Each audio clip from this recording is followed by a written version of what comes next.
Hi hello welcome back to my channel. It's me സംഗീത.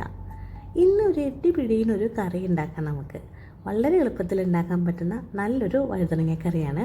ജോലിക്ക് പോകുന്നതിൻ്റെ തിരക്കിലോ അല്ലെങ്കിൽ വന്നു കഴിഞ്ഞിട്ടുള്ള ക്ഷീണത്തിലോ നിങ്ങൾക്ക് കറി ഉണ്ടാക്കാനായിട്ട് മടിച്ചിരിക്കുകയാണെങ്കിൽ നിങ്ങൾക്ക് ധൈര്യമായിട്ട് തയ്യാറാക്കാൻ പറ്റുന്ന ഒരു കറിയാണ്. നല്ലൊരു റെസിപ്പിയാണ്, വളരെ സിമ്പിളാണ് ഉണ്ടാക്കാനായിട്ട്, അതുപോലെ തന്നെ വളരെ ടേസ്റ്റിയുമാണ്.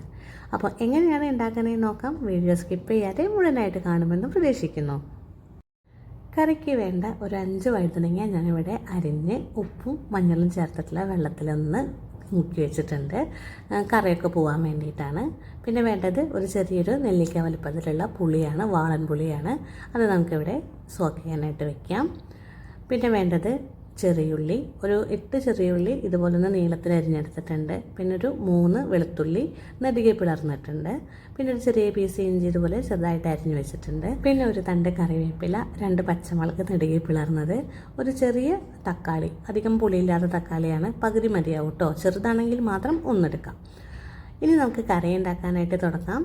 അതിനായിട്ട് ഞാനൊരു മൺചട്ടി സ്റ്റൗവിലേക്ക് വെച്ചിട്ടുണ്ട്. ചട്ടി നന്നായിട്ട് ചൂടായിട്ട് വന്നു കഴിഞ്ഞാൽ വെളിച്ചെണ്ണ ഒഴിച്ചു കൊടുക്കാം. ഏകദേശം ഒരു 1 അല്ലെങ്കിൽ 1.5 ടേബിൾ സ്പൂണോ വെളിച്ചെണ്ണ ഒഴിച്ചു കൊടുത്തിട്ടുണ്ട്. വെളിച്ചെണ്ണ ചൂടായിട്ട് വരുമ്പോൾ നമുക്കൊരു 10 മണി ഉലുവ ഇതിലേക്ക് ഇട്ടിട്ട് ഒന്ന് പൊട്ടിച്ചിട്ടെടുക്കാം. പൊട്ടി വരുമ്പോൾ നമുക്ക് ഇതിലേക്ക് അരിഞ്ഞു വെച്ചിരിക്കുന്ന വെളുത്തുള്ളി, പിന്നെ ഇഞ്ചി, പിന്നെ വേണ്ടത് ചുവന്നുള്ളിയാണ്, ചെറിയുള്ളി, അതും കൂടി നമുക്ക് ഇതിലേക്ക് ചേർത്ത് കൊടുക്കാം. നന്നായിട്ടൊന്ന് മിക്സ് ചെയ്യുക, ചെറുതായിട്ടൊന്ന് വാടി വരട്ടെ. ഈ വെളുത്തുള്ളിയും ഇഞ്ചിയും ഇതുപോലെ അരിഞ്ഞിട്ടാൽ മതി കേട്ടോ, ചതച്ചെടുക്കേണ്ട ആവശ്യമൊന്നുമില്ല. ചെറിയതായിട്ടുള്ളൊരു ഫ്ലേവർ മാത്രം മതി നമ്മളുടെ ഈ ഒരു കറിക്ക്. അപ്പോൾ അത് കാരണം കൊണ്ട് ഇതുപോലെ അരിഞ്ഞിടുന്നതാണ് നല്ലത്. ഇതൊന്ന് മൂത്ത് വരുമ്പോൾ നമുക്ക് ഇതിലേക്ക് നമ്മൾ കഴുകി എടുത്തു വെച്ചിരിക്കുന്ന വഴുതനങ്ങ ഇതിലേക്ക് ചേർത്ത് കൊടുക്കാം. ഇനി എണ്ണയിലൊന്ന് വഴുതനങ്ങ നന്നായിട്ടൊന്ന് വഴറ്റിയെടുക്കാം. അപ്പോൾ ഈ വഴുതനങ്ങ വഴറ്റിയെടുക്കുമ്പോൾ ആ ഒരു കറിയൊക്കെ ഉണ്ടെങ്കിൽ അത് മാറാനും വഴുതനങ്ങ കുറച്ചും കൂടെ ടേസ്റ്റി ആവാനായിട്ടും, പിന്നെ വല്ലാണ്ട് അങ്ങോട്ട് ഉടഞ്ഞ് അളിപിളീനൊന്നും ആവില്ല.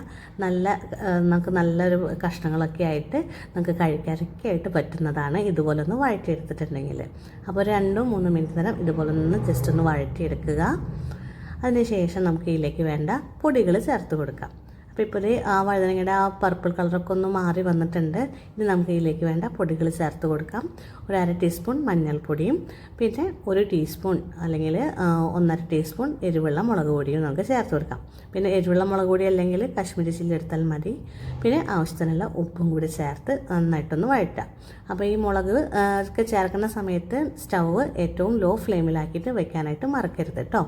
ഇനി നല്ല പോലെ ഒന്ന് മിക്സ് ചെയ്യുക. ഈ പൊടി പെട്ടെന്ന് തന്നെ നമുക്ക് വഴണ്ട് കിട്ടും. അതിന് ശേഷം നമുക്ക് ഇതിലേക്ക് വേണ്ട പുളിവെള്ളം ഒഴിച്ചു കൊടുക്കാം. അപ്പോൾ നമ്മൾ നേരത്തെ വെള്ളത്തിലിട്ട് വെച്ചിരിക്കുന്ന പുളി ഒന്ന് ഇതുപോലെ ഒന്ന് പിഴിഞ്ഞ് ഒഴിച്ചു കൊടുക്കാം. പുളി ഞാനൊരു ഏകദേശം ഒരു 1/2 ഗ്ലാസ് വെള്ളത്തിലാണ് പിഴിഞ്ഞിരിക്കുന്നത്. അപ്പോൾ ഈ ഒരു വെള്ളം മതിയാവില്ല ശരിക്കും നമുക്ക് വഴുതനങ്ങ വേവാനായിട്ട് കേട്ടോ. അപ്പോൾ ഒന്ന് നന്നായിട്ടൊന്ന് തിളച്ചതിന് ശേഷം ഇനി വഴുതനങ്ങ വേവാനായിട്ട് ആവശ്യത്തിനുള്ള കുറച്ചും കൂടി വെള്ളം നമുക്ക് ഇതിലേക്ക് ഒഴിച്ചു കൊടുക്കേണ്ടതുണ്ട്. അപ്പോൾ നന്നായിട്ട് തിളച്ച് കഴിഞ്ഞതിന് ശേഷം നമുക്ക് ഇതിലേക്ക് വേണ്ട വെള്ളം കൂടി ഒഴിച്ചു കൊടുക്കാം. അപ്പോൾ കണ്ടില്ലേ, ഇപ്പോൾ ഇത്രയ്ക്ക് വെള്ളമുള്ളൂ. അപ്പോൾ ഇത് പോരാ, ശരിക്കും വഴുതനങ്ങ കുറച്ച് ചാറ് കറിയായിട്ടല്ലേ നമ്മൾ എടുക്കുന്നത്. അപ്പോൾ കുറച്ചും കൂടി വെള്ളം നമുക്ക് ഇതിലേക്ക് ഒഴിച്ചു കൊടുക്കേണ്ടതുണ്ട്. അപ്പോൾ നമുക്ക് 1 ഗ്ലാസ് വെള്ളം കൂടി ഇതിലേക്ക് ഒഴിച്ചു കൊടുക്കാം. പിന്നെ നിങ്ങൾ പുളി പിഴിഞ്ഞിട്ടുള്ളത് കുറച്ചധികം വെള്ളത്തിലാണെങ്കിൽ ഈ ഒരു കപ്പ് എക്സ്ട്രാ വെള്ളം ഒഴിച്ചു കൊടുക്കേണ്ടതില്ല കേട്ടോ. നിങ്ങൾക്ക് ആവശ്യമാണെങ്കിൽ മാത്രം ഒഴിച്ചു കൊടുത്താൽ മതിയാവും. അപ്പോൾ ഈ സമയം നമുക്ക് ഇതിലേക്ക് വേണ്ട തക്കാളി ചേർത്ത് കൊടുക്കാം. പിന്നെ പച്ചമുളക് നെടുകെ കീറിയതും 1 തണ്ട് കറിവേപ്പിലയും കൂടിയും ഈ ഒരു സമയത്ത് നമുക്ക് ഇതിലേക്ക് ഇട്ട് കൊടുക്കാം.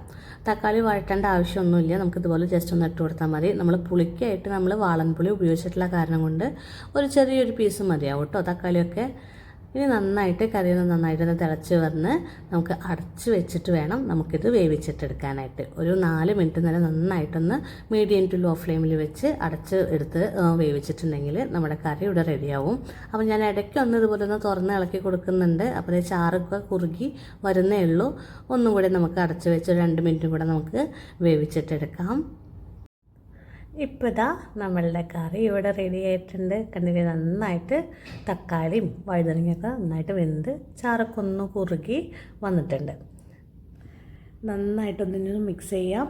അപ്പോൾ ഈ ഇളക്കുന്ന സമയത്ത് ഈ വഴുതനങ്ങ ഒന്ന് ചെറുതായിട്ടൊന്ന് പ്രസ് ചെയ്യുന്നത് നല്ലതായിരിക്കും. അപ്പോൾ കുറച്ചും കൂടി ചാറിന് ആ വഴുതനങ്ങയുടെ ഒക്കെ ഒരു ടേസ്റ്റും കൂടി ഇറങ്ങും കേട്ടോ. അപ്പോൾ ഇതുപോലെ ഒന്ന് ചെറുതായിട്ടൊന്ന് പ്രസ് ചെയ്ത് കൊടുക്കുക. അപ്പോൾ ഒന്നുകൂടെ കുറുകി നല്ല പാകത്തിനുള്ള ചാറായിട്ട് കിട്ടുകയും ചെയ്യും. അപ്പോൾ ഇത്രയേ ഉള്ളൂ. വളരെ സിമ്പിളായിട്ടുള്ളൊരു കറിയാണ്. പെട്ടെന്ന് തന്നെ ഉണ്ടാക്കി ചോറിൻ്റെ കൂടെ കഴിക്കാനൊക്കെ ആയിട്ട് നല്ല ടേസ്റ്റാണ്. ഈ ഒരു കറി മാത്രം മതി നമുക്ക് ചോറുണ്ണാനായിട്ട്. അവസാനമായിട്ട് നമുക്ക് കുറച്ച് കറിവേപ്പിലയും കൂടി ഇട്ട് കൊടുക്കാം, അടച്ച് വയ്ക്കാം. എന്നിട്ട് നമുക്ക് കറി ഉപയോഗിക്കാവുന്നതാണ്.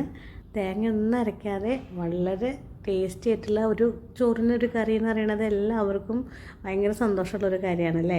തേങ്ങ അരയ്ക്കുന്ന കാര്യം ആലോചിക്കുമ്പോഴേ ഞാനിവിടെ പറഞ്ഞിട്ട് മൂഡ് ഓഫ് ആവും കേട്ടോ. അപ്പോൾ എല്ലാവരും അങ്ങനെയൊക്കെ തന്നെയാവുമെന്ന് ഞാൻ വിചാരിക്കുന്നത്. അപ്പോൾ ഇത് എന്തായാലും ഒന്ന് ട്രൈ ചെയ്ത് നോക്കുക. വളരെ എളുപ്പത്തിൽ ഉണ്ടാക്കാൻ പറ്റുന്ന നല്ലൊരു കറിയാണ്. വഴുതനങ്ങ പുളിങ്കറിയെന്നോ അല്ലെങ്കിൽ വഴുതനങ്ങ മുളകിട്ടതെന്നോ എങ്ങനെ വേണമെങ്കിലും നമുക്കിതിനെ വിളിക്കാവുന്നതുമാണ് കേട്ടോ. അപ്പോൾ എന്തായാലും ഒന്ന് ട്രൈ ചെയ്ത് നോക്കുക. ട്രൈ ചെയ്ത് ഇഷ്ടമായിട്ടുണ്ടെങ്കിൽ നിങ്ങളുടെ ഫാമിലിക്കും ഫ്രണ്ട്സിനൊക്കെ ഒന്ന് ഷെയർ ചെയ്ത് കൊടുക്കാനും, ചാനൽ ആദ്യമായിട്ടാണ് കാണുന്നതെങ്കിൽ ഒന്ന് സബ്സ്ക്രൈബ് ചെയ്ത് സപ്പോർട്ട് ചെയ്യണം. അപ്പോൾ സബ്സ്ക്രൈബ് ചെയ്യുമ്പോൾ ബെല്ലൈക്കണും കൂടെ ഒന്ന് എനേബിൾ ആക്കിയിട്ടുണ്ടെങ്കിൽ ഞാനിടുന്ന വീഡിയോസിൻ്റെയൊക്കെ നോട്ടിഫിക്കേഷൻ നിങ്ങൾക്ക് കിട്ടും. അപ്പോൾ നിങ്ങളുടെ അഭിപ്രായങ്ങളൊക്കെ ഒന്ന് കമൻറ്റ് ചെയ്ത് തരിക, ലൈക്ക് ചെയ്യുക, ഷെയർ ചെയ്യുക. Stay tuned. Thank you.